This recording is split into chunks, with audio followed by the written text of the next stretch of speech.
Hi there, Miranda, John, and Leanne. Hope you guys are all having a great day today. Here's your video lesson. Let's see here, two things I want to talk about. I'll talk about those two things, and as usual, if you have questions or want me to look at anything, feel free to shoot a message on over, and I'll do my best to answer. So let's get to it. So thanks for seeing the video over. It was super helpful for me to see how practice has been going, and I must say, excellent job, Leanne. That was a very well done version of Green Sleeves, and actually it was so well done, in fact, that I had to go back to my notes, and because I could have swore we started it like 2-3 weeks ago, wasn't that long, and just to double check because this is coming together so nicely. Both parts sounding good. It looks like you're integrating the bass and the melody together. Still work. Just kind of some quick stuff. Still work on playing the voices separately. Still practice doing the bass line by itself. Still practice doing the melody by itself. That'll be something that never goes away. I still do it on pieces that I've played for a long time. I'll go back and actually go through. Can I hear? It's for me to hear while I'm playing what the voice is supposed to be doing. So that was very nice. And so for things to work on, what I would work on is one of the main points of Book 3, which is the 3/4 finger split. I'm sure I've given you this exercise before, but just to go over it one more time, what we're going to do is we're going to be here with fingers 3 and 4 on the 3rd fret. And what we're going to do is just slowly work our way up. Oh, so you're here, and then the pinky would follow. One thing that we're really trying to do is build that strength in the pinky and then in the separation between the two fingers. I found that the more you practice that, the easier these pieces are. And like I said, that's the big challenge. And one of the stumbling blocks of Book 3 and why Book 3 is like really a big step up, because you're doing a lot more with these fingers over here independently, moving in contrary and oblique motion, things like that. What I would focus on is making sure that the wrist is straight and making sure the fingers are arched and tall. You don't want them to be collapsing like this. You don't want the arm to be abducted away from the body where you're trying to reach like this, or you're trying to crane your head and everything kind of goes this way. Here, keep everything wrist, elbow in, elbow tucked in, and that should make it easier to play. I know that guitar is newer, so it's a little bit bigger than what he's used to, but I think he'll still be able to do this on here. Just back and forth. Like all exercises, it's not meant to sound like music. It's just a strengthening drill, the same way that running laps on the track is not necessarily playing soccer, but it is a necessary skill if you do want to play that sport, right?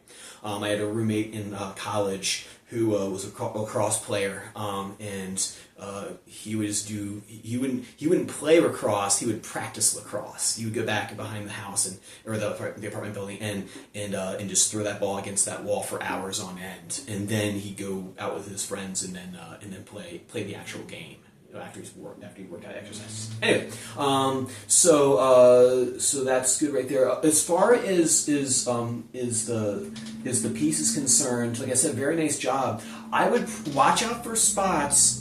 Say the first one I have yours marked is. It's my neighbor. Sorry.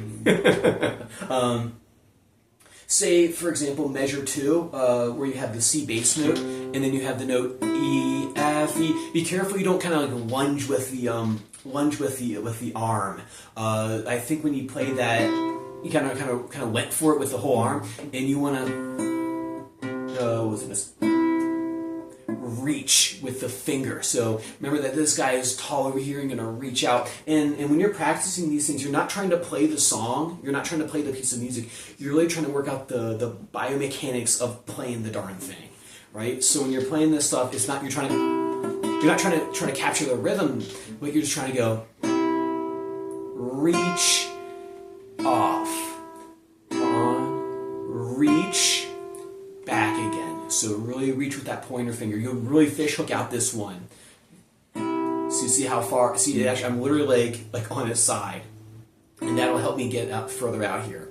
As far as finger length is concerned, I had another college story. My college stories are boring though. I had another college roommate. She was playing this piece, and this monstrous stretch, and she had these little tiny fingers. And it was kind of funny watching her play because like she would do these heroic stretches with her hand, like further than like a lot of our peers couldn't do. But it wasn't because like her fingers are long or short or anything like that. It was just because she could stretch out that finger right there, and she had the reach. She could relax her hand well enough that she could really make the hand open up and really grab those notes that were further distance away.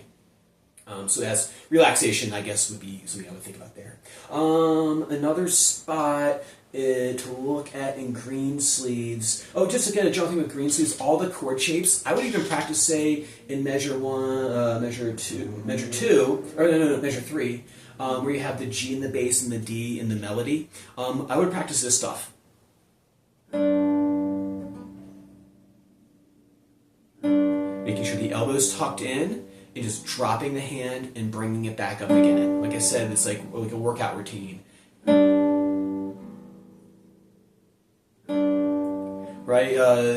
So it's kind of like like Liam does the ninja stuff, or the ninja camps, and like when I was doing martial arts myself when I was his age.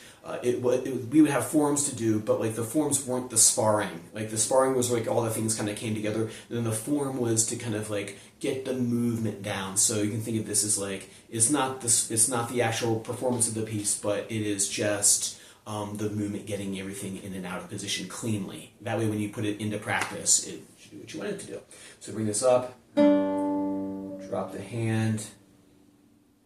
Stretch that finger out, really reach for it. And remember, my elbow tucked in. If my elbow's out like this, it's going to end up, like the wrist is going to do wonky stuff like this. Bring that elbow in, bring the thumb up on the back, and you'll watch it all kind of line up. So this is awkward and uncomfortable, and it hurts my wrist right here. I wouldn't want to do that for very long. And then you bring the elbow in, you raise the thumb up slightly. So the elbow brings in, straightens out the wrist, and then raising the thumb on the back will straighten out even more, and then drop the hand and see if you can replicate that. So have them come up first. You're probably going to see something weird like this, maybe. Bring the elbow in. Make the thumb move on the back of the neck, right like this. So it's here out like this. See that? Bring the thumb up, raises the wrist, and the elbow in, straightens it out. Right? Right. And like any spot like that, I would practice. Like, say, for example, like I already said, measure 3, real quick. Measure 9. Even though it's like a repeat of the same thing. 9, 10, measure 11. Stuff like that. Measure 17, 18, 19. Definitely, I would do stuff like that for sure. Then the other thing I would work on is in measure 14. You probably already know this, is the G, the teaching point I talked about last time, F sharp, that movement right there. What I would do with that one, if you watched, I was watching the video and what I saw was he did this and then the pinky kind of dropped. And I can't remember without watching the video again, but I think the arm might have turned out a little bit too. So you keep the arm in, G sharp, F sharp, reach, right? And so keep the elbow in, thumb a little bit lower, and that'll kind of help him reach a bit further. So here, and I would even maybe go as far as thinking that the ring and the pinky fingers over here are the anchor, and that you're reaching with the pointer finger. You're moving this way. So you have G. This is kind of like hovering over top. Is this hard? Is this tricky? Absolutely. That's the stuff you got to practice it. You know what to do, know how to fix the problem, and then do that fix 10,000 times. Literally. I should have like a counter in here for every time I play a scale. It's there's a prize if I get to 1,000,000 or something. My teacher will call me and say I don't have to practice anymore. Anyway, so we have G, F sharp. Keep the pinky up. Don't let it drop this way because otherwise it's going to take all that time. And in a piece like this, milliseconds will matter when you're trying to reach into things.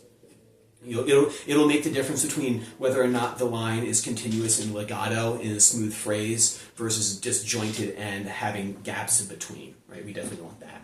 Well, anyway, so work on those things with green sleeves. I'm assuming that this one's not going to take forever the way he's trucking through it. Real quick before I forget, don't forget the AMIs in here too. I have to go back up to see if he was doing those, but make sure you're doing the AMIs in green sleeves because we'll always be doing those. It's very, very important to continue practicing those. And then if everything's looking good, maybe I'll start giving him some of the preps for Packing Found, and then we'll work on if you remind me next time, book 3 tonalization. Awesome. Work on this for me. Like I said, if you guys have questions, send them over my way. If not, I'll see you guys on Friday. Take care.